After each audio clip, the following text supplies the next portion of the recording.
Bienvenidos, muy buenas tardes a todos ustedes por participar en este concurso.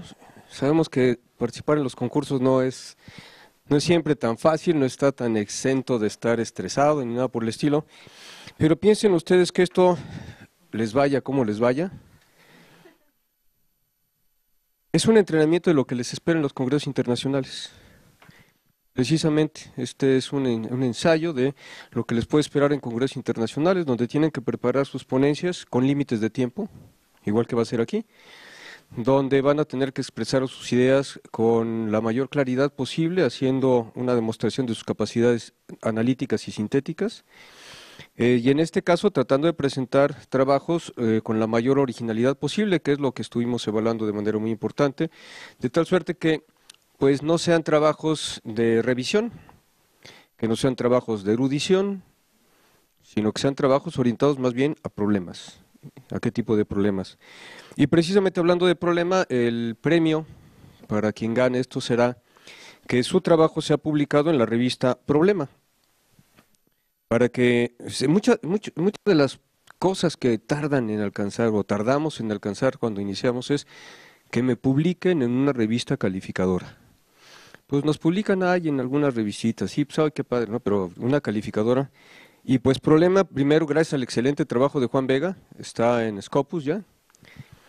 Pero por si ustedes no lo saben, entre los miembros del comité editorial se encuentran Zenon Bankowski, Brian Biggs, Tom Campbell, Jules Coleman, Julie Dixon, Ronald Dworkin, John Garner, Kenneth Kima, Duncan Kennedy, Larry Laudan, Brian Leiter, Neil McCormick, Andrei Marmor, Joseph Ras, Verónica Rodríguez, Burkhard Schaefer, Frederick Schauer, Scott Shapiro, Jeremy Waldron.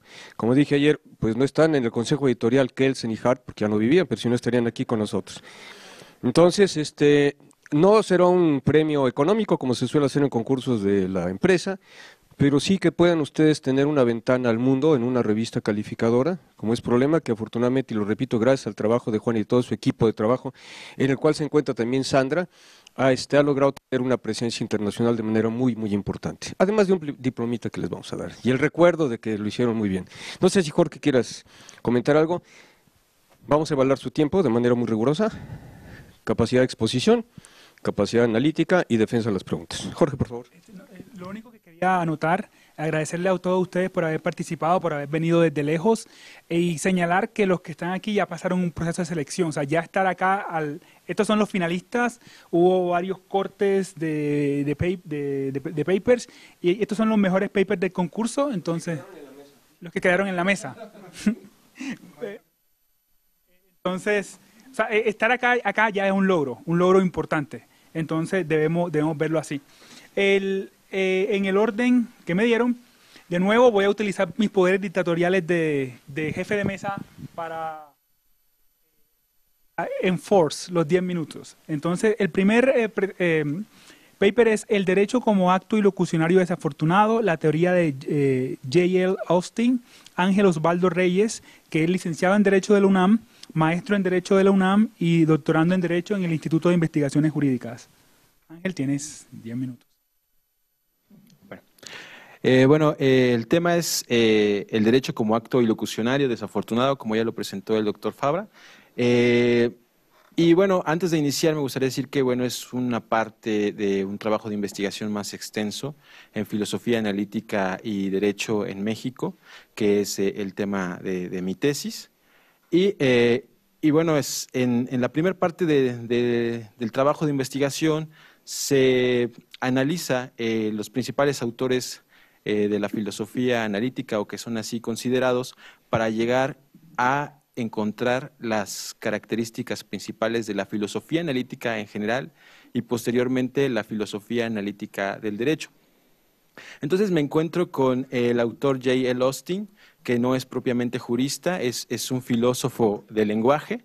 De hecho, es muy bien conocido en el mundo de la filosofía como el decano del lenguaje ordinario, pero se me hace bastante interesante su teoría sobre el acto ilocucionario, ¿no? Aquí lo manejo como acto ilocucionario desafortunado y pongo ahí al derecho como una pequeña provocación que nos va a introducir al problema.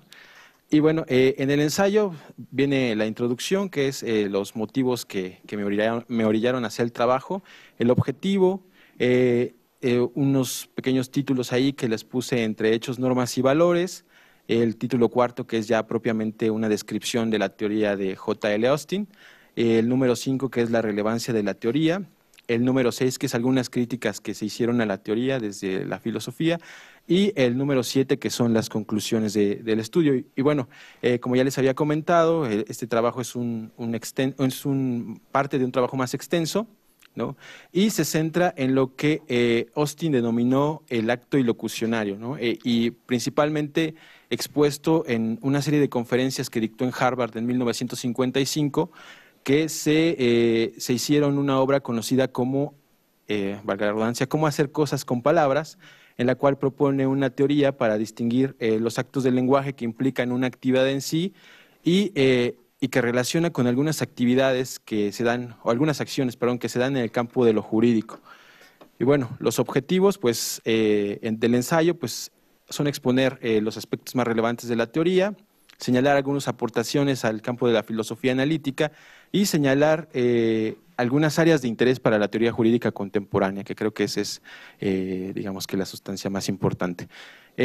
Bueno, el problema que yo planteo aquí en el ensayo es que Austin refiere en su obra que el contraste familiar entre lo normativo o valorativo por un lado y lo fáctico por otro, como tantas otras dicotomías, tiene que ser eliminado, ¿no? Esa es una afirmación bastante importante y que nos pone en el centro del problema de la filosofía del derecho de la actualidad, ¿no? Que es esta inclusión de las nociones morales en el derecho y sobre lo cual se ha discutido mucho desde la época de H.L.A. Hart, ¿no? Y bueno, es probable que Austin, no siendo jurista, sino filósofo, haya sido consciente de que este problema no puede resolverse de una forma excluyente, y ante esto propone desviar un poco la mirada y centrarse en el carácter activo del derecho, el cual no puede darse sin un contexto fáctico ni un marco conceptual para darle significado a ese contexto, en donde el lenguaje jurídico significa situaciones de hecho o constituye estados de cosas, ¿no? Su teoría no es propiamente sobre el derecho, sin embargo, de paso, ahí en cómo hacer cosas con palabras, él expone este problema en actividades como juzgar, ¿no? En el caso del derecho.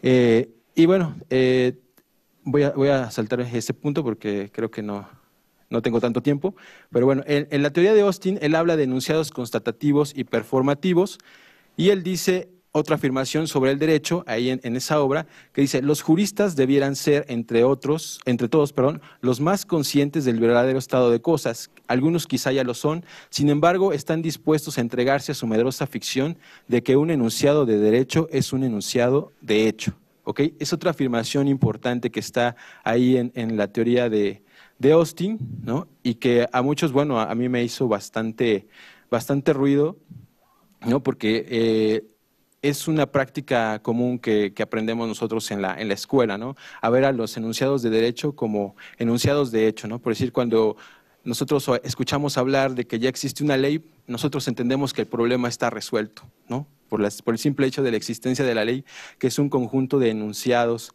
de derecho. Sin embargo, esa sola ley, pues no, si no se lleva a cabo en la realidad, pues es sencillamente, pues, puede constituir un problema más, ¿no? Más que resolver los problemas. Y bueno, también nos habla de qué son las expresiones performativas, ¿no? Es donde nuestra atención se concentra al máximo en la fuerza ilocucionaria con abstracción, de la dimensión relativa a la correspondencia con los hechos, ¿no? Y bueno, aquí yo encuentro que al hablar de esta performatividad en las expresiones se refiere a los enunciados que son propiamente jurídicos, ¿no?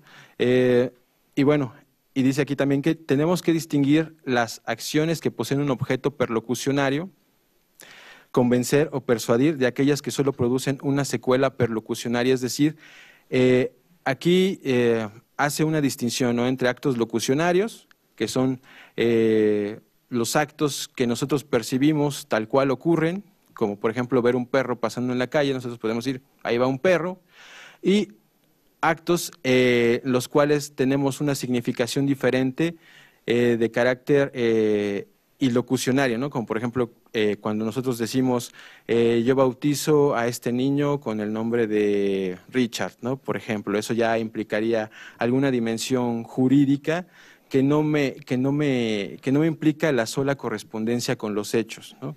Y por otro lado también tenemos los actos perlocucionarios, que son todas las consecuencias que siguen a estos actos locucionarios e ilocucionarios, ¿no?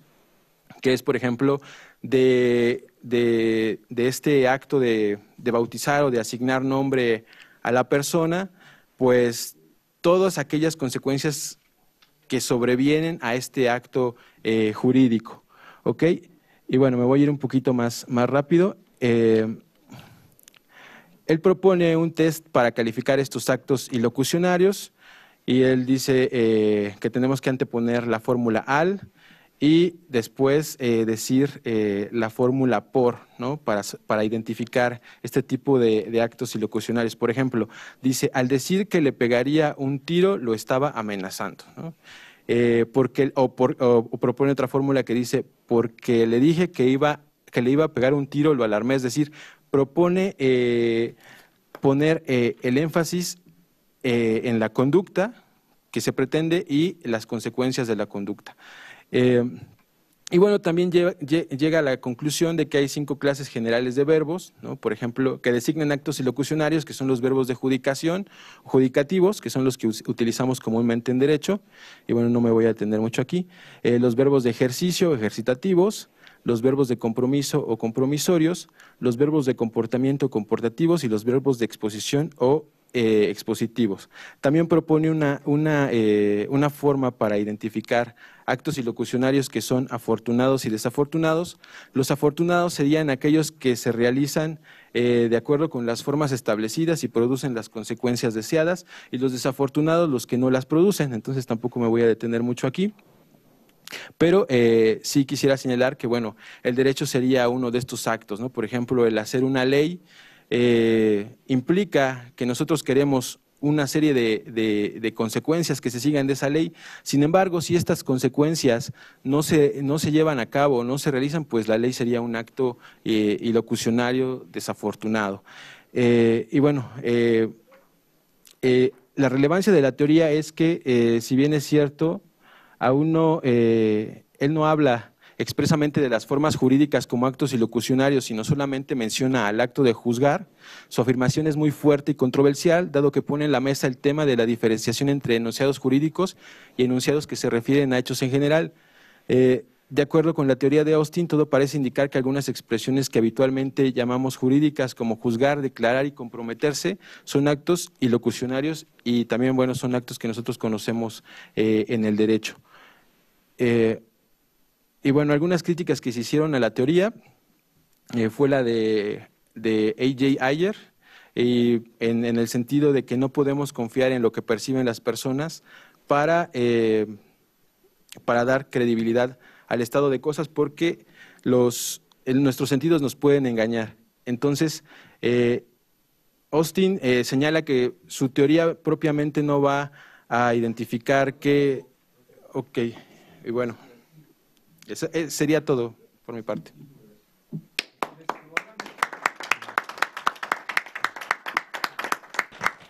Vamos a estarles presentando aquí, como sea también los congresos, con sus tarjetitas, 5 minutos, 3 minutos. Gracias por participar. El gracias por participar sonará a los 9 minutos una alarma para que tengan uno para concluir, ¿de acuerdo? Que digan por lo menos, muchas gracias, eso es lo que quería decir. Muy bien. Bien, seguimos, por favor. El segundo que se va a presentar es el impacto de la globalización en la reconceptualización de la teoría jurídica contemporánea, a cargo de Antonio Luis Giuliani Castillo García Dueñas. Sí, Muchas gracias. Agradezco a todos los organizadores del evento por esta invitación y bueno, entraré en materia. Eh, la idea principal que motivó el desarrollar esta investigación ya desde hace un par de años es ver la vinculación que existe entre derecho y globalización. Yo en mi primera formación como internacionalista tuve un acercamiento muy completo, muy integral al fenómeno de la globalización, todas sus características, su naturaleza y su comportamiento, como un paradigma preponderante de nuestras sociedades contemporáneas. Después, cuando yo decidí ingresar al posgrado de Derecho aquí de la UNAM, pues encontré que hay muy poca producción jurídica a nivel teórico sobre la globalización, que en realidad los exponentes que desarrollan como tal estas líneas falta mucho por teorizar. Entonces de ahí que surgió una preocupación a nivel personal, académico y profesional sobre cuál es la vinculación que existe entre el derecho y la globalización y ver cómo es que se da esa vinculación. Entonces, desarrollando y haciendo este análisis teórico y conceptual, me encuentro con dos afirmaciones importantes a considerar. La primera de ellas es que sí encuentro que hay una vinculación entre el derecho y la globalización. Y aquí lo que desde una perspectiva crítica es importante advertir es que sí, el derecho juega un papel, pero un papel secundario. Es decir, la globalización es la que condiciona cuál es el papel que va a tener el derecho en la globalización. Esa afirmación, pues bueno, la fui acompañando a partir de una serie de líneas argumentativas, a partir de diversos fenómenos y problemáticas que me fueron dando los elementos para poder afirmar esta hipótesis. Posteriormente, esta iba acompañada, ¿por qué? Porque la globalización se caracteriza por dos cuestiones principales importantes, que es que apela a una desregulación de todos los procesos económicos, financieros, políticos, identitarios, culturales, y por la otra parte adopta una autorregulación, es decir, que la globalización produce su propia forma de reglas, de comportamientos. Entonces, tanto la desregulación como la autorregulación son dos condicionantes que a mí me llevaron a afirmar que el derecho, en este caso, forma un papel secundario y es utilizado como un instrumento de poder y de dominación por parte de la globalización. Entonces, ese papel secundario que a mí me llevó a reflexionar en qué consiste, pues bueno, hay una serie de fenómenos que vamos a revisar a continuación muy brevemente, y que me van a dar los elementos para sustentar que el papel que juega es para legitimar muchas desigualdades, la celebración de acuerdos comerciales, la proliferación de estos acuerdos de libre comercio, la internacionalización del capital financiero como una de las banderas y premisas esenciales de la globalización, y que es ahí donde vemos la materialización del derecho como un instrumento de poder y de dominación por parte de la globalización. Desafortunadamente, la producción teórica por parte de nosotros, también como juristas, ha sido muy escasa y muy pobre. No hemos teorizado al respecto, hemos dejado que sean los politólogos, los economistas, los sociólogos y antropólogos los que desarrollen toda esta producción teórica acerca de qué es la globalización. El derecho no puede permanecer apático a decir que la globalización ya está presente. La globalización ya está ahí, forma parte de la realidad. Y el derecho debe de empezar a ver de qué manera juega y después pues ver de qué manera el derecho puede establecer una serie de reglas, una serie de principios para determinar, regular y limitar esa globalización que a mi modo de ver es muy desmedida. Entonces, una vez analizado esto, pues bueno, las problemáticas solamente las enunciaré, no podré entrar en materia por cuestiones de tiempo, pero sí finalmente vemos un protagonismo central de las empresas transnacionales en la globalización. Es decir, aquí ya se mencionaba el tema de la estatalidad, es fundamental entender la estatalidad aquí. Sin embargo, el Estado ya no es el centro de la teoría del derecho y menos de las teorías jurídicas contemporáneas. Es decir, el Estado juega como un actor más, pero no es el actor, no es el protagonista ni el centro de la teoría jurídica contemporánea. ¿Por qué? Porque pues obviamente vemos que ante la incursión de las empresas transnacionales, estas van adquiriendo una serie de protagonismos, de comportamientos que inclusive equiparan o superan en mucho el papel que juega el Estado. Vemos empresas que tienen inclusive en términos de poder político y de poder económico que superan mucho al Estado. vemos que cometen una serie de actos civiles e inclusive de naturaleza penal que no están siendo regulados, que no están siendo atendidos por esta preeminencia del lucro y del papel de la globalización. Por otra parte, vemos que el derecho y las teorías jurídicas contemporáneas se han deshumanizado. Hemos afirmado cada vez más que el individuo no es el centro de, pese a que exista el discurso de los derechos humanos. El discurso de los derechos humanos es utilizado como un instrumento a conveniencia cuando así convenga usarlo. Sin embargo, el individuo y los derechos humanos en realidad no están garantizados, aunque estén reconocidos en muchos marcos constitucionales y en muchos regímenes internacionales en materia de derechos humanos. Hemos visto que el problema de la migración aumenta, está allí. Creo que los ejemplos a propósito de los fenómenos contemporáneos que hemos visto, las caravanas migrantes centroamericanas, es un problema que actualmente está allí, que no sabemos cómo resolver. Ante las contradicciones de regímenes autoritarios y proteccionistas como Donald Trump, que no es el único caso, hay muchos regímenes, como el caso de Bolsonaro en Brasil y otros regímenes en Europa, que cada vez están retrayéndose más a esto que abanderaban en un principio, que era la globalización como libre circulación de mercados, de capitales y de personas. Aquí yo veo una contradicción importante que también se tiene que teorizar desde el derecho. Tenemos un marco internacional en materia de refugiados, en materia de migrantes, tenemos organismos internacionales que atienden eso. Sin embargo, otro fenómeno que yo identifico es la inexistencia de un régimen internacional en materia de desplazados. No hay, no existe y se debe de impulsar un régimen en materia de desplazados. Hay fenómenos como la trata de personas. Sí hay una libre circulación de personas, pero ¿en qué sentido? Traficamos con personas, traficamos con órganos, traficamos con animales, con obras de arte. Todo lo que sea el tráfico, eso sí la bandera, y sin embargo, a pesar de que existan instrumentos o ejercicios, son incipientes y son insuficientes porque las problemáticas existen. Y eso también forma parte de la lógica con la cual se desenvuelve la globalización. La seguridad no es un tema menor. Cada vez vemos que los conflictos internos de los estados en una perspectiva tradicional se van internacionalizando cada vez más. Vemos que Naciones Unidas es inoperante para resolver los conflictos políticos, las operaciones para el mantenimiento de la paz no están siendo suficientes. Aquí vemos cómo las empresas transnacionales están aprovechando este elemento de la seguridad privada para lucrar también con los conflictos, sumado a que la globalización en ánimos de seguir abanderando este lucro, pues también lucra con los conflictos porque abandera la economía de guerra. Es una realidad que también el derecho no está siendo capaz de atender. Y entrando ya en otros planos, el tema de la ciberseguridad también es importante. Reconocer que ya estamos insertos en una cuarta revolución industrial, eso también es importante. Hay fenómenos muy importantes, el tema de la Deep Web, el tema de la Big Data, el tema de robo de identidad, de una serie de delitos cibernéticos y de los denominados financieros y de cuello blanco que están siendo impulsados y desarrollados por empresas, no están siendo regulados. Esa es una preocupación más que a mí me preocupa que las teorías jurídicas contemporáneas atiendan.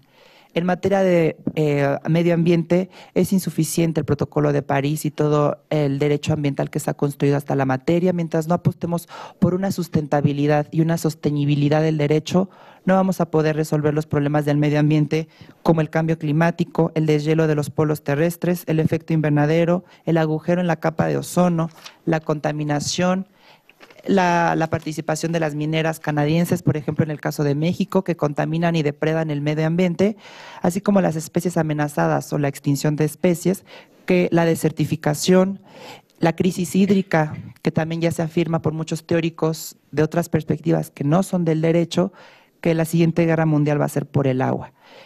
Así como el tema de la lluvia ácida. Entonces, es decir, el tema del medio ambiente a la globalización no importa y el derecho está teorizando muy poco. Creo que a mi modo de ver es donde debemos de centrar estas cuestiones y me gustaría concluir entonces hacia dónde debe de ir una teoría jurídica de la globalización. Pues es justamente atender a una sostenibilidad y una sustentabilidad del derecho, apelar a una humanización del derecho, volver a tener en el centro al ser humano y no utilizar el discurso de los derechos humanos como un tema político y de dominación, o haber un diálogo de culturas. Eso es muy importante, atender al multiculturalismo y a la interculturalidad, saber que existe la coexistencia de diversas formas de entender y concebir y resolver los conflictos, Y finalmente me gustaría ver que sí hay muchos temas que quedan en el pendiente y que forman parte de los paradigmas emergentes que nosotros como estudiosos del derecho debemos teorizar.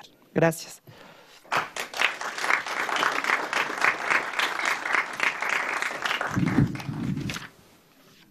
Muchísimas gracias por el manejo del tiempo. Seguimos inmediatamente con Camilo Humberto Prieto Fetiva, de la Universidad Católica de Colombia, quien va a presentar sobre la filosofía del derecho naturalizada, posibilidad y refutación. Camilo es abogado de la Universidad Católica de Colombia, estudiante de la especialización en Derecho Constitucional y Administrativo de la misma universidad, perteneciente actualmente al grupo de investigación, al semillero de teoría jurídica, filosofía del derecho y argumentación jurídica y el grupo de estudios legales y sociales Frónesis, adscrito al Centro de Investigaciones Jurídicas de la Universidad Católica de Colombia. Bueno, cordial saludo para todos. En primer lugar, quiero agradecer a mi maestro, el doctor Oscar Alexis Agudelo, por el acompañamiento que me dio durante mi carrera de pregrado y en esta etapa de posgrado que estoy incursionando. Y les vengo a hablar de un tema actual de la teoría jurídica, como lo es la filosofía del derecho naturalizada. Para ello he decidido dividir mi exposición en 3 puntos claves. En un primer lugar, abordaré los presupuestos teóricos y bases que sustentan este aporte teórico. En segundo lugar, hablaré del problema como tal. Y en tercer lugar, analizaré las cuestiones que llevan a una posibilidad de esta teoría y a críticas que yo formulo con la finalidad de mejorarla y de esta forma darle una posible aplicación. Bajo este sentido, se debe partir de un presupuesto básico. Cuando uno hace una alusión a la frase filosofía del derecho naturalizada, las personas que no han tenido un acercamiento al tema generalmente la suelen asociar con la idea de derecho natural. Sin embargo, este planteamiento teórico que es formulado por Brian Leiter no tiene que ver absolutamente con derecho natural, sino que podría incluirse dentro de la denominada alia del positivismo jurídico excluyente. Bajo esta óptica, Leiter formulará la idea de naturalismo jurídico partiendo de 2 presupuestos básicos.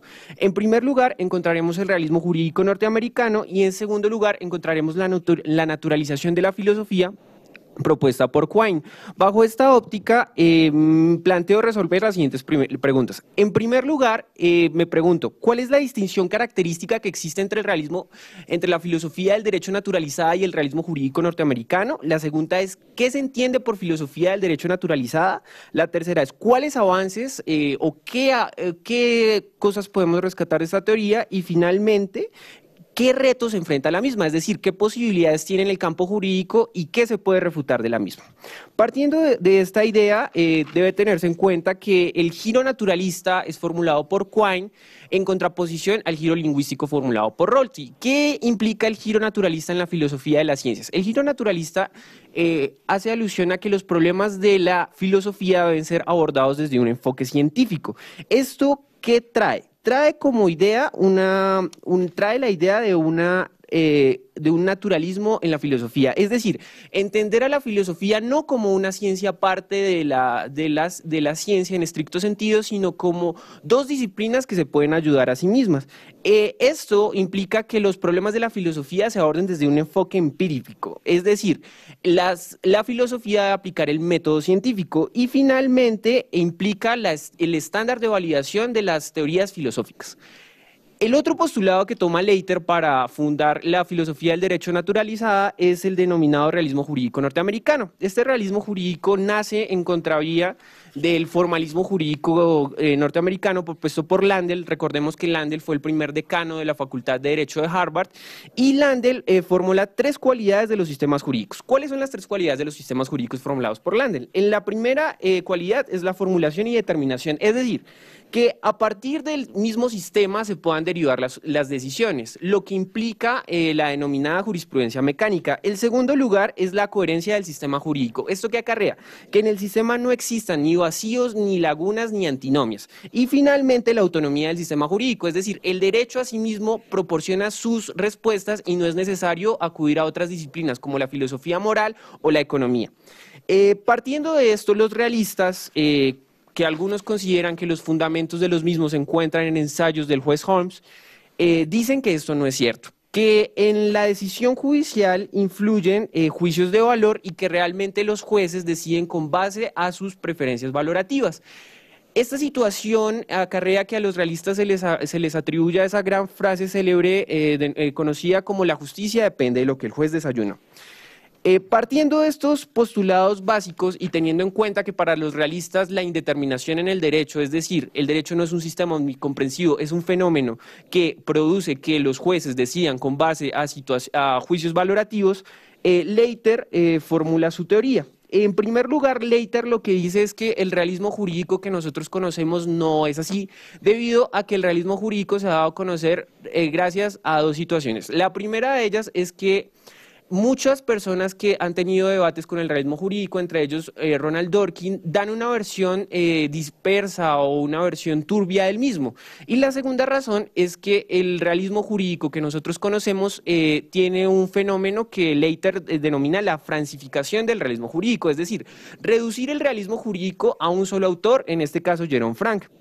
Lo que propone Leiter es que el realismo jurídico que él propone, que podría denominarse una teoría neorrealista, parte de tres postulados. El primer postulado es que las decisiones judiciales no dependen de consideraciones valorativas en estricto sentido, sino dependen de patrones sociológicos. Es decir, los jueces fallan teniendo en cuenta determinadas situaciones sociológicas que los afectan directamente. Esta situación genera que los jueces sometan su decisión a los hechos que se presentan en el caso y finalmente existe una racionalización de la decisión, es decir, con base a los patrones sociológicos yo después decido y finalmente racionalizo mi decisión.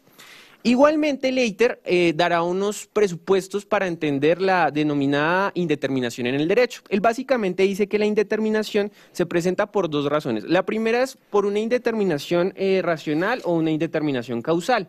La indeterminación racional se da cuando las razones que existen en el sistema jurídico no justifican la decisión. Y un ejemplo clásico en el derecho colombiano es la acción de tutela. La acción de tutela tengo entendido que es un poco similar a lo que existe acá en el sistema jurídico mexicano denominado el juicio de amparo y es una acción para proteger derechos fundamentales. En Colombia el derecho fundamental al libre desarrollo de la personalidad ha tenido una serie de consideraciones. Por lo menos, si llega al siguiente caso, un juez tendría al menos tres alternativas.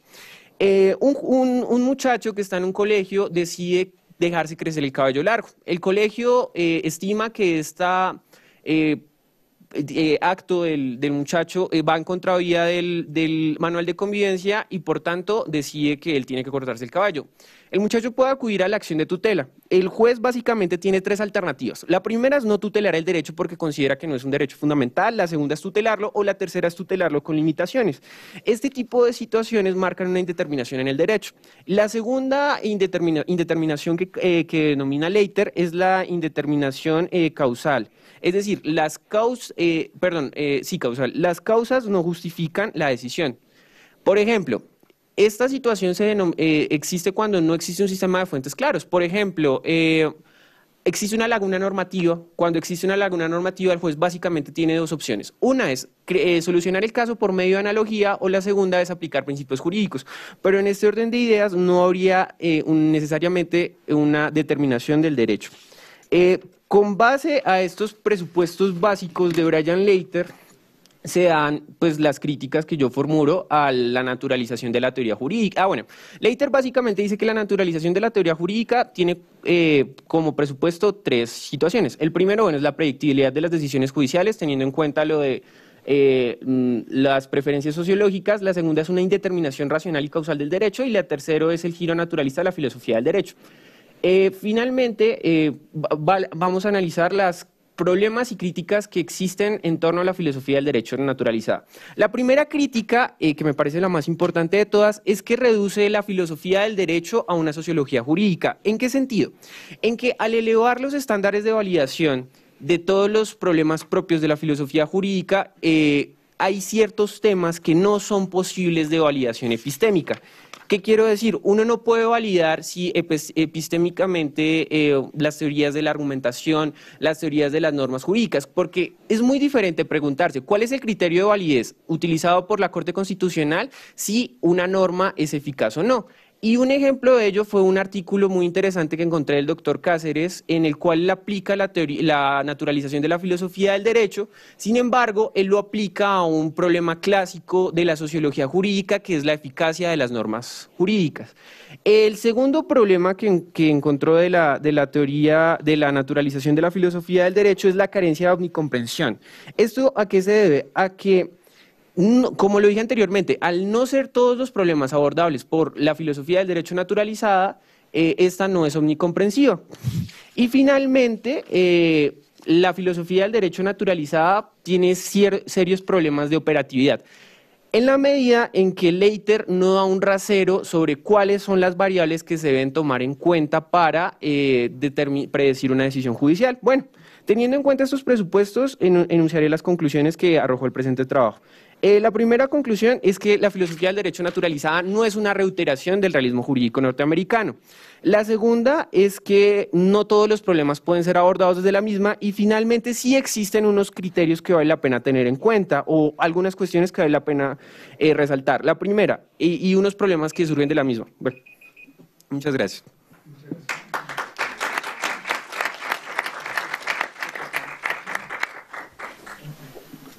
A continuación, tenemos a Marco Antonio Sandoval, del posgrado de Derecho de UNAM, quien va a hablar de la perspectiva humana, una propuesta progresiva desde la perspectiva de género en el ámbito judicial al amparo de la jurisprudencia de la virtud. Marco Antonio es candidato a doctor en Derecho por la Facultad de Derecho de la Universidad Nacional Autónoma de México y actualmente labora en la Comisión Nacional del Sistema de Ahorro para el Retiro, CONSAR, donde se desempeña en la Dirección General Normativa y Consultiva como líder de proyectos. Muchas gracias. Bueno, a pesar de lo limitado del tiempo, no quería dejar de agradecer al doctor Cáceres, a todo su equipo, al Instituto de Investigaciones Jurídicas, por la organización de estos eventos que sin duda creo a todos los participantes, tanto de este lado como de aquel lado, siempre nos dejan algo. Quiero iniciar mi reflexión con una idea que ayer, en la fase introductoria el doctor Cáceres nos platicó, de que hacia afuera se tiene el prejuicio de que nosotros cuando intentamos hacer filosofía, pues es una práctica estéril, estamos perdiendo el tiempo, no estamos produciendo algo tangible. ¿Por qué quiero partir de este prejuicio? Porque precisamente el tema que vamos a platicar en torno a la perspectiva de género parte de eso, de prejuicios. No me quiero detener mucho en el aspecto teórico de la perspectiva de género, simplemente quiero que nos quedemos con la idea de que implica una aproximación sustancial hacia la procuración de justicia al poner de relieve condiciones tendentes a menoscabar la libertad y dignidad de las mujeres. Entonces, partiendo de este avance que tenemos, ya que generalmente tanto el trabajo como el contexto de las mujeres pasa desapercibido por aspectos tanto normativos como jurisdiccionales, ¿qué nos impide maximizar esta visión hacia cualquier otra persona? Es decir, podemos incrementar el alcance de la perspectiva de género hacia una perspectiva humana, como intentamos proponer, que brinde prioridad a una visión contextual de las partes implicadas en cada problemática con relevancia jurídica para reconocer y proteger la pluralidad como uno de los pilares de las sociedades democráticas contemporáneas o que aspiren a serlo, como la nuestra, la mexicana. Yo considero que la jurisprudencia de la virtud, por sus características, proporciona las mejores herramientas para poder llevar a cabo esta transición, la construcción de este nuevo paradigma. ¿Por qué la jurisprudencia de la virtud? Aquí tampoco me podría detener mucho, pero creo que tenemos los antecedentes de la mesa de la mañana, en la cual estuvimos platicando sobre cuestiones de modelos de virtud existentes, el deontologismo, que generalmente se asocia a Kant, el utilitarismo, que generalmente se asocia a John Stuart Mill, y tenemos en medio esta áurea mediocritas, esta dorada medianía de la ética de la virtud. La ética de la virtud pretende mejorar las capacidades perceptuales del hombre, tomando en consideración los postulados de una ética liberal, a fin de que arriba a conclusiones con mayor margen de razonabilidad. Esta ética de la virtud llevada al ámbito jurisdiccional es como se transforma en jurisprudencia de la virtud. En este punto, la doctora Amalia Maya reflexiona, cito textual, la persona virtuosa es precisamente aquella que tiene la habilidad de detectar excepciones. Y bien, dentro del aspecto de jurisprudencia de la virtud, ¿qué características específicas yo le atribuyo? La primera es el aspecto de la otredad. La otredad radica en el esfuerzo de conocer a un semejante y reconocerlo como tal. Es decir, es una apertura cognoscitiva para visualizar en otra persona tanto perspectivas diferentes como las razones que la sostienen. En un esquema libre de prejuicios, esto es muy importante, y con deferencia hacia su contexto. Lograr el ideal anterior no es sencillo. Hombres, mujeres, ancianos, niños, religiosos, laicos y la infinita lista de posibilidades que se nos ocurran encierran profundas diferencias. Ninguno de los sustantivos o adjetivos que se nos ocurra puede definir con totalidad lo que es un ser humano. La complejidad de sus relaciones, las contradicciones, así como sus puntos de desencuentro y encuentro, sí son definición del humano. Por tanto, el conocimiento y aceptación de esta pluralidad es el primer paso para respetar la diferencia, asimilarla y considerarla al adoptar alguna determinación, en particular en el ámbito judicial. El segundo elemento que considero importantísimo para la jurisprudencia de la virtud es el aspecto de las emociones. Ya en una mesa anterior dimos una pincelada de que las emociones no deben ser descartadas apresuradamente al considerarlas irracionales, inclusive en el aspecto de neurociencias. Ya se están teniendo avances, descubrimientos de que realmente forman parte de un proceso racional. Yo me quiero quedar aquí con un ejemplo de la autora Martha Nussbaum respecto a la obra de Tiempos difíciles. En esta obra, un profesor con un pensamiento utilitarista le pregunta a una alumna qué opina respecto de que en una ciudad con 1 millón de habitantes solamente 25 mueren de hambre. El profesor espera una respuesta de la alumna que exprese satisfacción por un número tan bajo. Sin embargo, la alumna responde: debe ser igualmente duro para quienes mueren de hambre, aunque los demás sean 1 millón o 1 millón de millones. El intelecto sin emociones es indiferente ante los valores. La respuesta emocional de esa alumna reconoce a los muertos con la valía de la humanidad. El tercer elemento que atribuyo a la jurisprudencia de la virtud para lograr esta transición hacia una perspectiva humana como la proponemos es una afinidad de experiencia. La afinidad de experiencia yo la entiendo como una manifestación de la sabiduría práctica que ha sido comprobada y que las personas aprueban, ya sea por una vivencia personal o por haber asumido el conocimiento a partir de un relato ajeno que se estima como confiable. En este aspecto quiero retomar un ejemplo que escuchamos el día de ayer en una mesa respecto al caso de si en un parque hay un letrero que dice prohibido el paso a vehículos y un niño se accidenta de manera muy grave en el parque, ¿vamos a prohibir la entrada de una ambulancia? Es decir, ¿vamos a seguir rajatabla, ciegamente, la prohibición a pesar de que hay un bien mayor en peligro?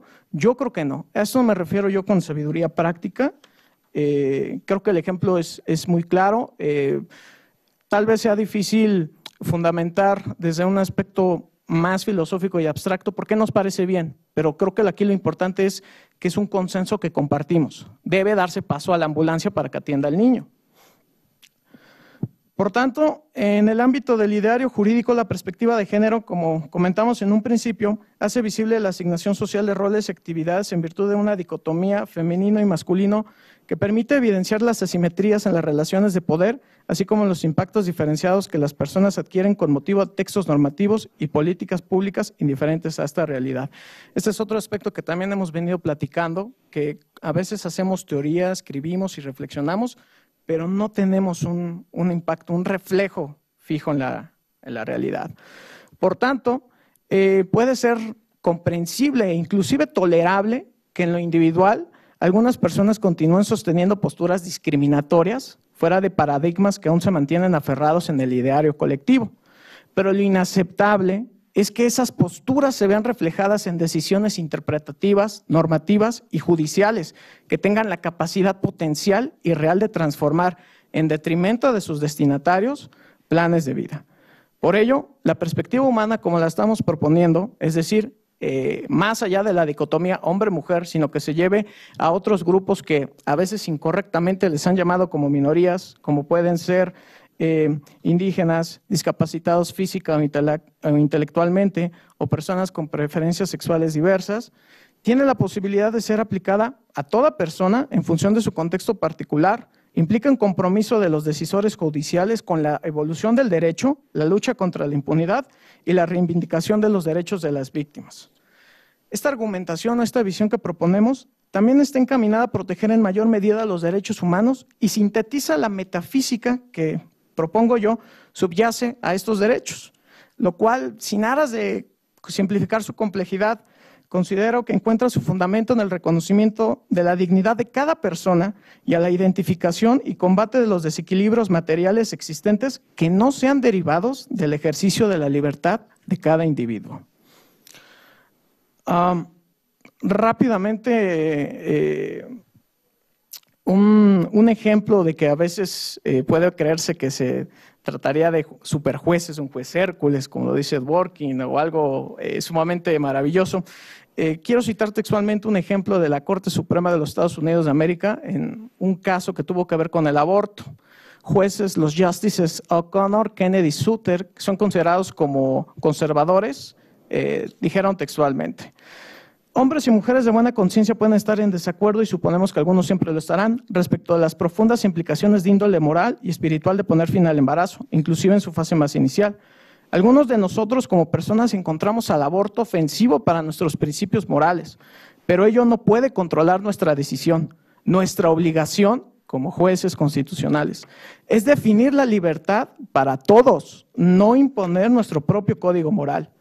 Finalmente, como última idea, en el ámbito jurídico, esta reflexión tiene que construir un nuevo paradigma para que la diosa Temis, la imagen que idealizamos los abogados, retire con valor la venda que cubre sus ojos y enfrente la realidad de las partes en conflicto, en un intento serio de aprender la perspectiva humana sin que ello implique la pérdida de imparcialidad o independencia.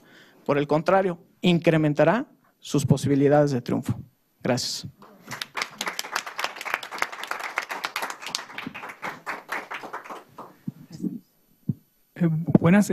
Muchísimas gracias por la presentación y por de nuevo mantenerse dentro del tiempo.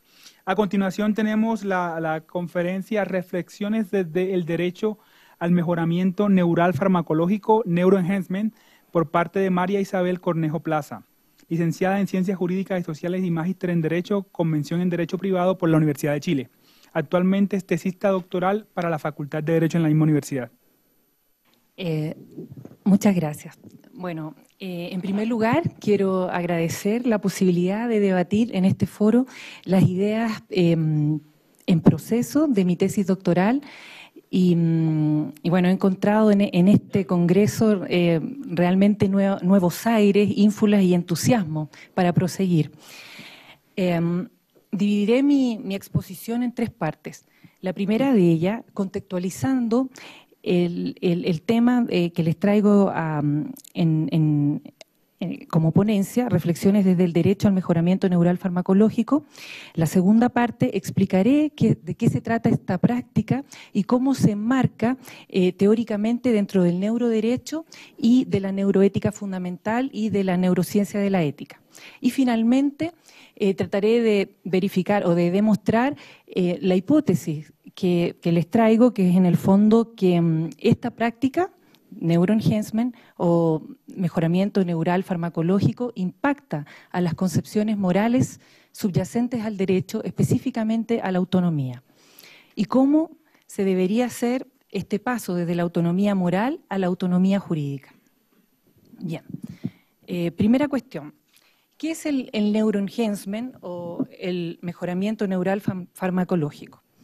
Esta es una práctica que dice relación con la mejora cognitiva que se ha definido como la amplificación o extensión de las capacidades centrales de la mente a través de la mejora o el aumento de los sistemas de procesamiento de información internos y externos. Por tanto, debido a que los individuos sanos están usando estos fármacos para amplificar sus capacidades cognitivas, ahora se los conceptualiza como una forma de mejora cognitiva y se los ha denominado potenciadores cognitivos farmacológicos.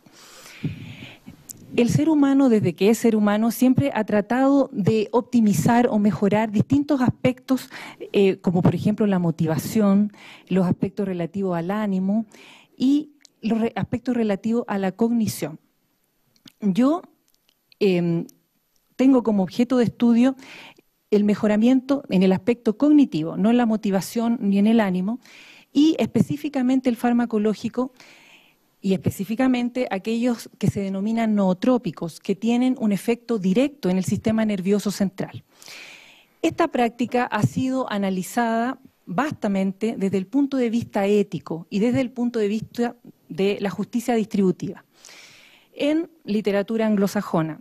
Más desde el punto de vista jurídico del derecho, la literatura es muy escasa y solo la he podido, digamos, recabar en el derecho anglosajón.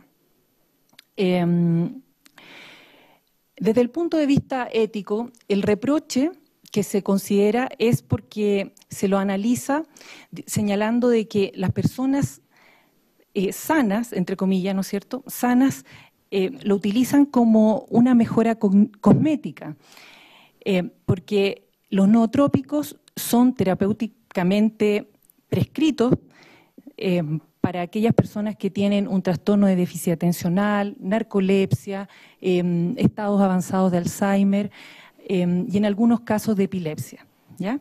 Esa es la prescripción médica. Sin embargo, la práctica de individuos sanos que lo utilizan para optimizar o focalizar la atención, la memoria, poder tener rendimientos cognitivos focalizados cuando tienen fatiga mental, se está utilizando específicamente, por ejemplo, por médicos cuando están realizando turnos, los pilotos de avión.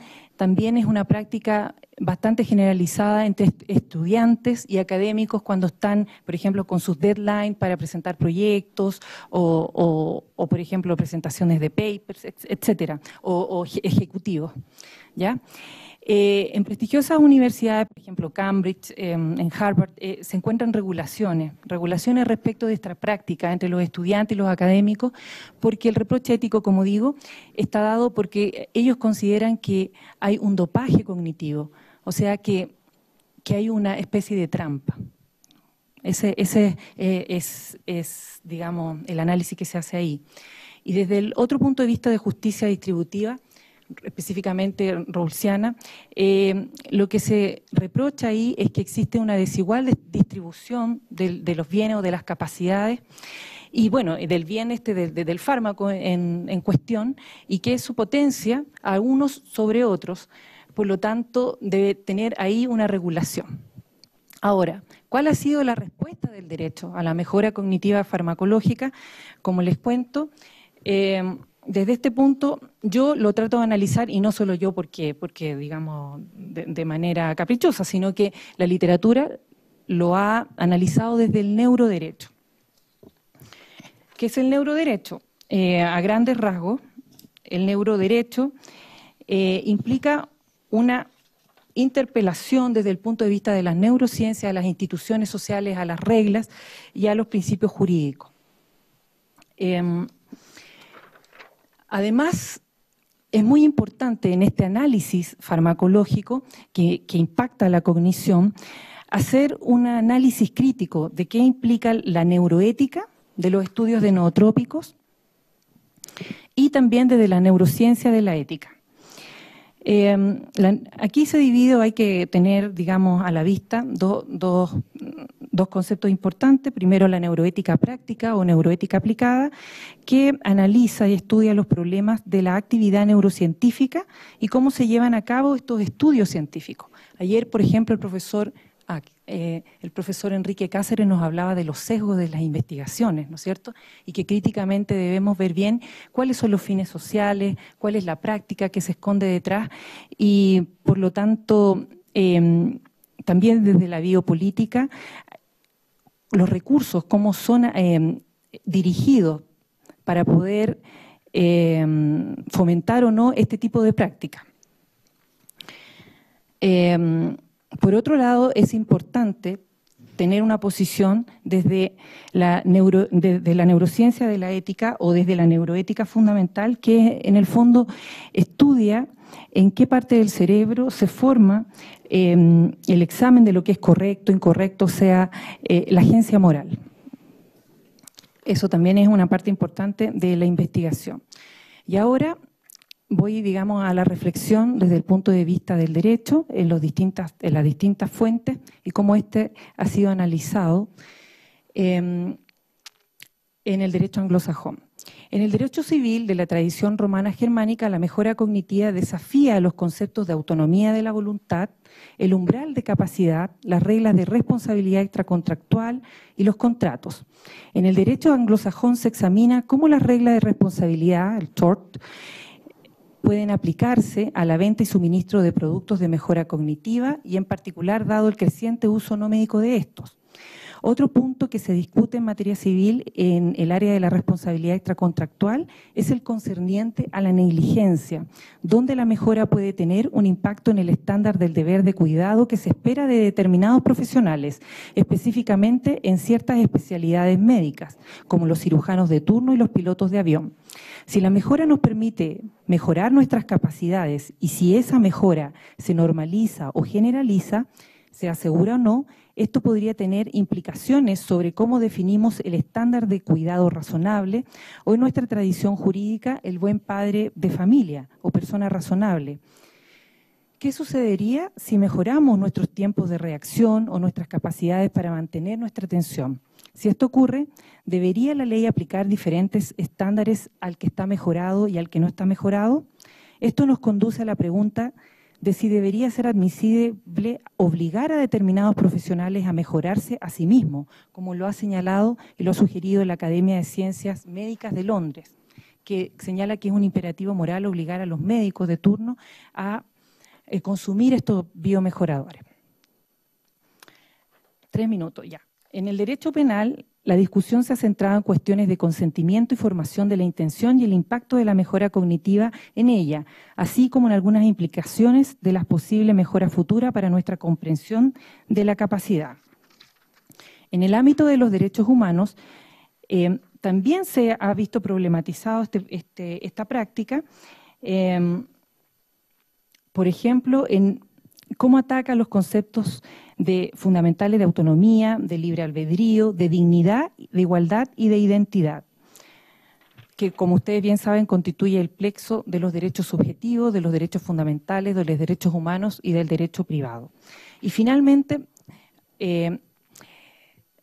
mi principal objetivo es, en el fondo, señalar que esta práctica, analizada desde el neuroderecho y desde la neuroética fundamental y la neurociencia de la ética, viene a problematizar el concepto de autonomía y a eso.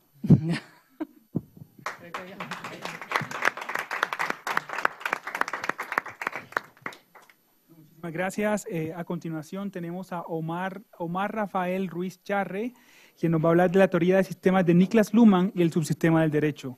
Omar es maestrando en la Facultad de Estudios Superiores Aragón de la Universidad Nacional Autónoma de México, siendo su proyecto de investigación análisis de la falacia naturalista desde la teoría constructivista del conocimiento y la teoría de los sistemas de Humberto Maturana y Niklas Luhmann.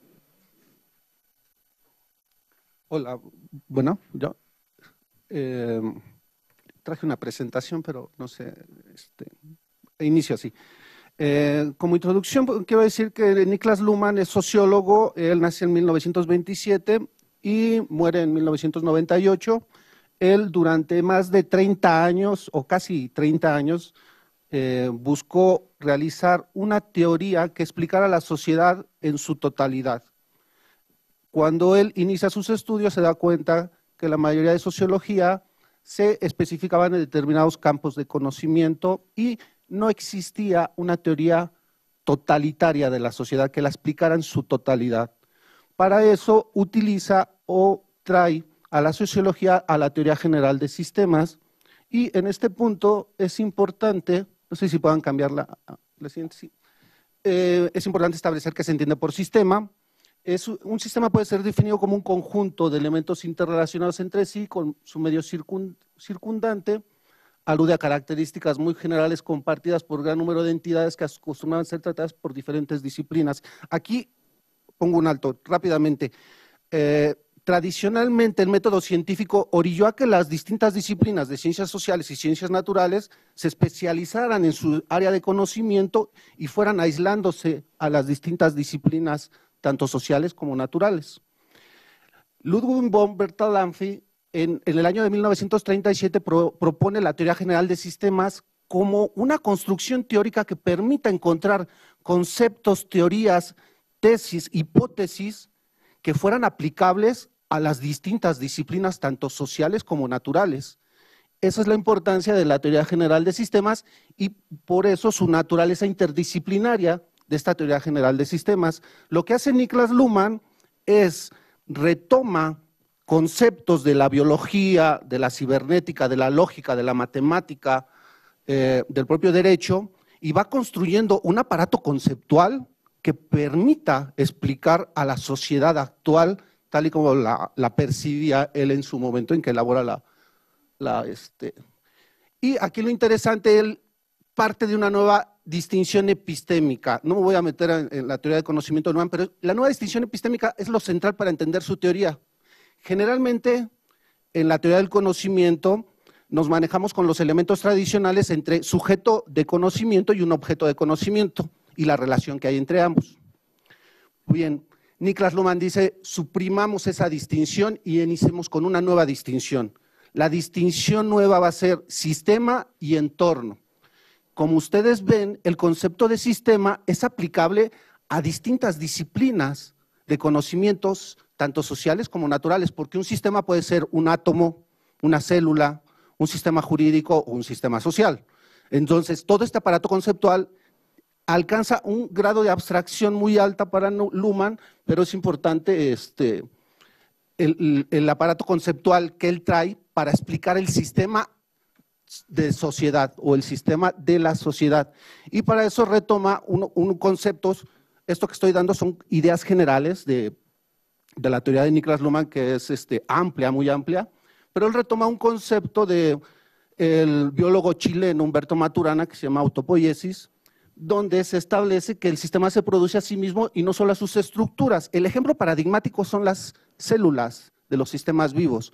Células producen células, moléculas producen moléculas, pensamientos producen pensamiento, lenguaje produce lenguaje y comunicación produce comunicación. Con base en este concepto, Luhmann, a través de esta teoría general de sistemas que son aplicables, establece que la operación que caracteriza a la sociedad es la de ser pura comunicación. Y la comunicación la divide en tres elementos. ¿Qué voy yo a informar? ¿Qué se va a informar? Yo, la decisión de dar a conocer lo que voy a informar, con mis subjetividades, mis motivaciones, mis intenciones, todo lo que sea, pero indica un elemento importantísimo que es el receptor del mensaje que puede entender o no entender, malentender, interpretar, aceptar o rechazar lo que se está comunicando. Entonces, Luhmann establece la sociedad, se caracteriza por ser pura comunicación. Esa es su nota distintiva, su función primordial, producir comunicación que produce comunicación. Me voy a saltar lo de los sistemas parciales de la sociedad por el tiempo y me establezco que Luhmann, al establecer que el sistema de la sociedad es ser pura comunicación, está construido o está integrado por diferentes subsistemas como el jurídico, el económico, el político, y respecto al subsistema del derecho, él establece una observación interna y una observación externa. Respecto a la observación interna, es todo lo que se ha venido realizando aquí de teorías justnaturalistas, positivistas, que son internas al propio sistema jurídico, pero él dice hay una observación externa al derecho de segundo grado, el cual realiza un sociólogo, y el sociólogo, viendo desde afuera al derecho, establece lo siguiente: por sistema no entendemos nosotros, como lo hacen muchos teóricos del derecho, un entramado congruente de reglas, sino un entramado de operaciones fácticas, que como operaciones sociales deben ser comunicaciones. Y a modo de conclusiones, esto llevado al derecho, recordando aquí el aspecto abstracto de la teoría de Niklas Luhmann, que es, él elimina al sujeto, al individuo particular de esta teoría, de su teoría de conocimiento aplicable a los sistemas, y establece que un sistema se caracteriza como el subsistema jurídico, como un subsistema social de comunicación autopoético que se reproduce a sí mismo constantemente a través de la comunicación, a través de comunicaciones a lo largo y ancho de una sociedad totalizante. Pensemos que Luhmann se refiere a una sociedad, digamos, global o universal. No nos referimos a la sociedad mexicana, a la sociedad del Distrito Federal, a una sociedad totalizante. Por eso, cuando él lo lleva al sistema jurídico, al subsistema jurídico, se refiere al sistema en su totalidad. Y entonces establece que es un sistema de derecho de comunicación autopoético que utiliza un código binario, que es la nota distintiva de los subsistemas. Cada uno tiene un código que lo identifica, por ejemplo en política es poder, no poder, y establece que en el derecho es conforme a derecho, no conforme a derecho, cuya función es mantener expectativas normativas de la sociedad, lo cual presupone millones de sistemas psíquicos. Y aquí lo importante es que esta gran abstracción de la teoría de Luhmann nos lleva a la conclusión de que el sistema de derecho construye su propio conocimiento jurídico con independencia de la construcción cerebral de los individuos particulares, los cuales no forman parte del sistema de derecho. Cada uno de los individuos particulares. Aquí es importante que recordemos la concepción de la comunicación tal y como la plantea Luhmann, ¿no? En una comunicación siempre van a intervenir dos o más participantes y eso trasladémoslo a millones de personas que constantemente están emitiendo información, la dan a conocer y otros la reciben, la malentienden, la aceptan, la rechazan. A eso se refiere Luhmann cuando dice que los individuos ya no tienen nada que aportar para explicar a la sociedad en su totalidad. Y este sistema de derecho, como construcción teórica abstracta, permite explicar muy bien a la sociedad en la actualidad y al subsistema de derecho. Por tanto, para el sistema de derecho no hay individuos particulares, sino simples construcciones comunicativas, jurista, juez, abogado, legislador, son realidades sociales construidas por el propio derecho. Agradezco la oportunidad de estar en este panel y me siento muy honrado de estar por segundo año consecutivo. Gracias.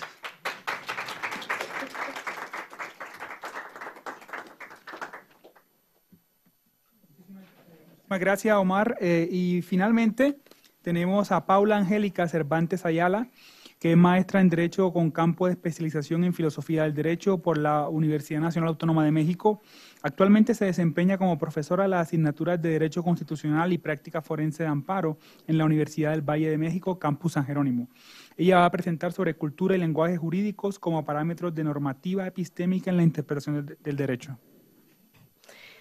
Hola, buenas tardes. Lo siento.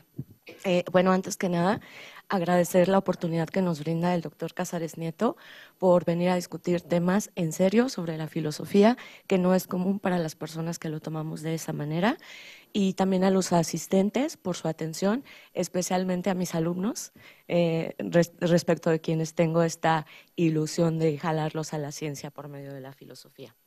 Pues bueno, les cuento que este tema del que vengo a discutir hoy, a aperturar una discusión, es una de las conclusiones a las que llegué en mi trabajo de investigación de la maestría, que sustenté justamente mi examen de grado hace un año, en el que, por cierto, no se me cuestionó nada al respecto. Yo pensaba que me iban a hacer muchas preguntas al respecto y no fue así. Y sin embargo, se me invitó para que de inmediato me inscribiera en el doctorado, lo cual estoy llevando a cabo ahora. Entonces, este tema de cultura y lenguaje jurídicos como parámetros de normatividad epistémica en la interpretación del derecho es parte de la pregunta inicial de mi trabajo de investigación doctoral, porque en aquel trabajo de investigación de la maestría, que les cuento que en ese fue la conclusión, ese trabajo de investigación partió de cuestionarme cómo se legitima el derecho en las personas a las cuales están dirigidas las normas jurídicas. Para contestar esa pregunta, hice un análisis en la teoría jurídica contemporánea, atendiendo a que la legitimidad tiene una relación directa con la validez, y la validez de las normas es una cuestión filosófica sobre su significado.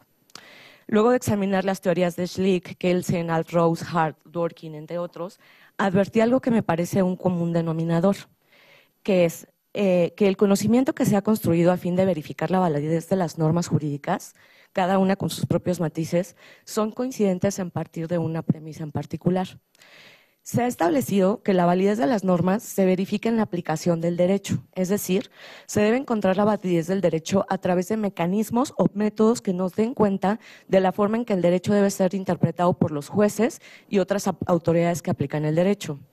Sin embargo, si el propósito de encontrar la validez de las normas jurídicas equivale a otorgarles legitimidad, el panorama que plantean dichas teorías a fin de establecer el mejor método de normatividad epistémica, tomando como procedimiento de confiabilidad la forma en que será aplicado, es una visión correcta, pero incompleta para el objetivo planteado. Esto es, dar legitimidad al derecho mediante encontrar su significado y validez. Esto porque si la validez equivale a legitimidad, los procedimientos de confiabilidad en la interpretación del derecho deben atender a parámetros a través de los cuales sea posible verificar que se cumple con ese criterio de legitimidad, y aquí inicia la discusión. Pues la demostración de que esto es así se corrobora al encontrar que los procedimientos de confiabilidad que se contemplan para verificar la vericidad de una conclusión dada dentro de la práctica jurídica únicamente puede ser comprendida por los operadores jurídicos y profesionales del derecho, pero no existe una normatividad epistémica como procedimiento de verificación de la verdad para los individuos a quienes las normas están dirigidas.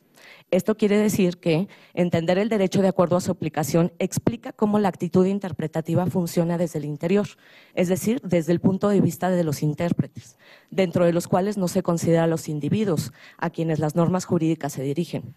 Esto es crucial, pues asume que encontrar la legitimidad del derecho de acuerdo a la forma de ser interpretado tiene consecuencia que su aplicación será asumida por los individuos a quien se dirige, quienes se adjudicarán ese significado como una regla de conducta para guiar sus actos dentro de la sociedad a la que pertenecen, pero no existen condiciones para demostrar que esto es así. En síntesis, la manera en la que el derecho se legitima en un individuo a fin de que lo asuma como un parámetro de conducta no ha sido contemplado como un elemento de verificación de la verdad cuando debería de serlo, considerando que un individuo adecua sus actos a una regla de conducta porque se reconoce en ella, reconoce la justificación que subyace en esa regla que tiene como finalidad satisfacer el orden público y el interés social. Por lo tanto, debemos de considerar que existen dos niveles para entender un derecho. La forma en la que será comprendido por las autoridades, que lo tienen que aplicar de manera efectiva, y por otro lado, la manera en que es comprendido por los individuos a los que se dirigen. La primera dimensión ha sido extensamente analizada, la otra dimensión no ha sido explorada. Es posible afirmar entonces que el derecho tiene dos destinatarios y que la dimensión para cada uno de ellos es completamente diferente. De ahí creo que no se ve la diapositiva, pero la consecuencia es así.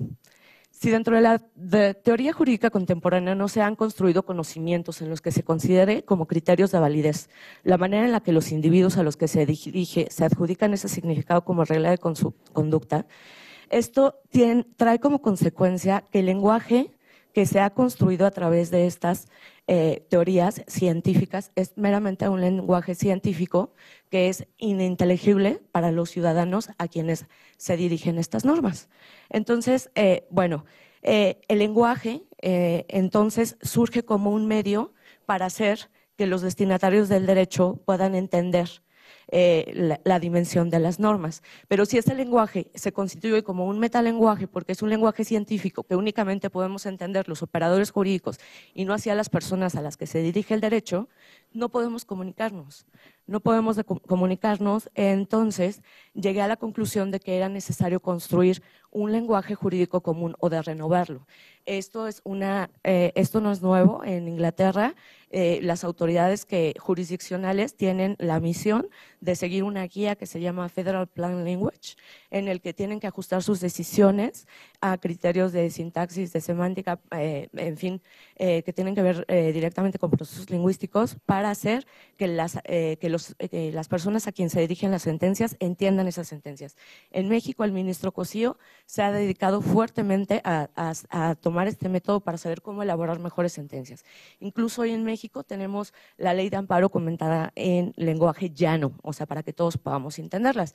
Pero sin embargo, el lenguaje jurídico por sí mismo no puede hacer nada, aun cuando fuera el lenguaje plano. Encontré entonces que sería necesario plantearnos una teoría de la educación jurídica para precisamente conformar una cultura jurídica que nos sirva como parámetro de validez. ¿Por qué?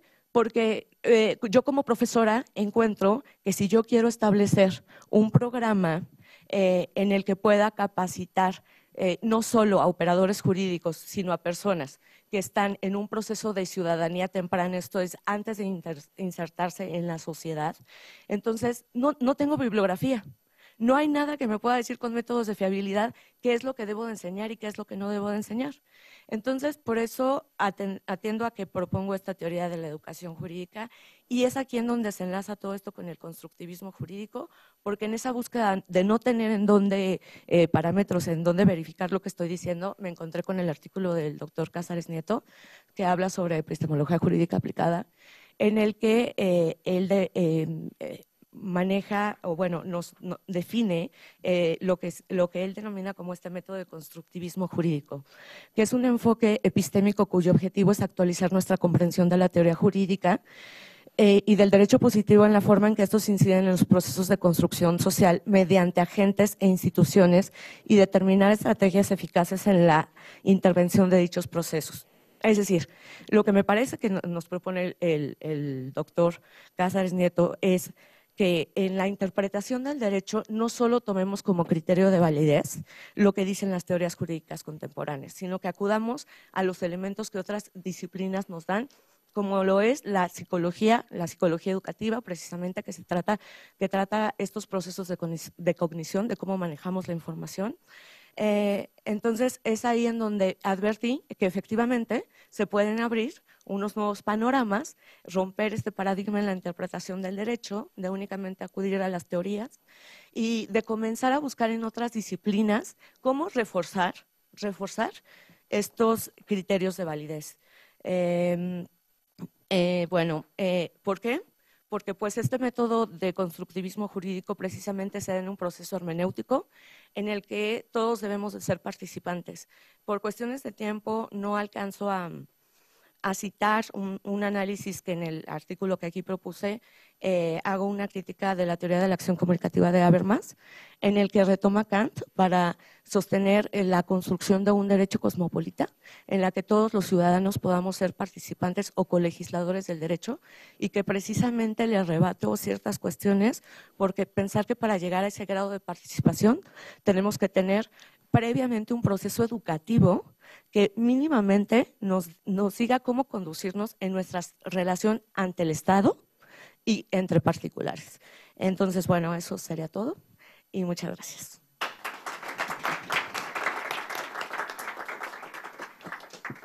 Bueno, muchísimas gracias a todos los participantes. Antes de irse, creo que tenemos una labor difícil, los jueces. Antes de irse, vamos a entregarle unos certificados por su participación en las jornadas y su participación en el concurso, haber llegado a esta etapa. Entonces voy a leer los certificados. Entonces hay una constancia que dice que se otorga la presente constancia a Ángel Osvaldo Reyes Flores por su participación como ponente en las Jornadas Internacionales de Filosofía del Derecho realizadas 26, 27 y 28 de noviembre. Por mi raza hablará el espíritu, firmada por el doctor Pedro Salazar y doctor Enrique Cáceres. E igualmente, la Sociedad Paradigma de Emergentes en Derecho y Filosofía Jurídica otorga el reconocimiento a Ángel por haber participado en el tercer concurso de investigación en Filosofía del Derecho de Estudiantes de Posgrado Paradigma de Emergentes en Derecho y Filosofía Jurídica, celebrado en el marco de las 7ª Jornadas Internacionales de Filosofía del Derecho en la Universidad Nacional Autónoma de México. Ciudad Universitaria, 28 de noviembre del 2008, firmado por Jorge Fabra y Enrique Cáceres. Entonces voy a leer cada uno de sus nombres. Sí, para no ser inequitativo tienes que leer todo por cada uno de ellos. Ángel Osvaldo Reyes.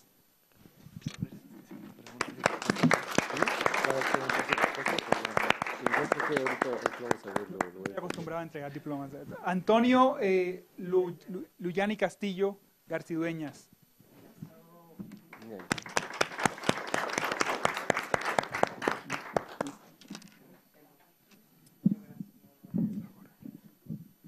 Camilo Humberto Prieto Fetiva.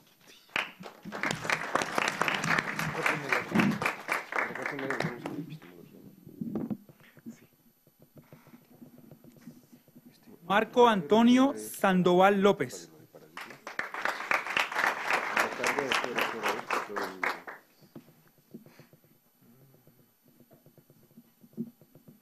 María Isabel Cornejo Plaza.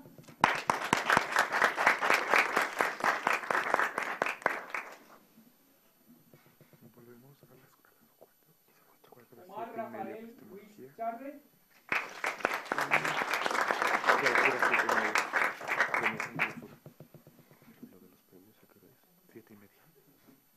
Y Paula Angélica Cervantes Ayala.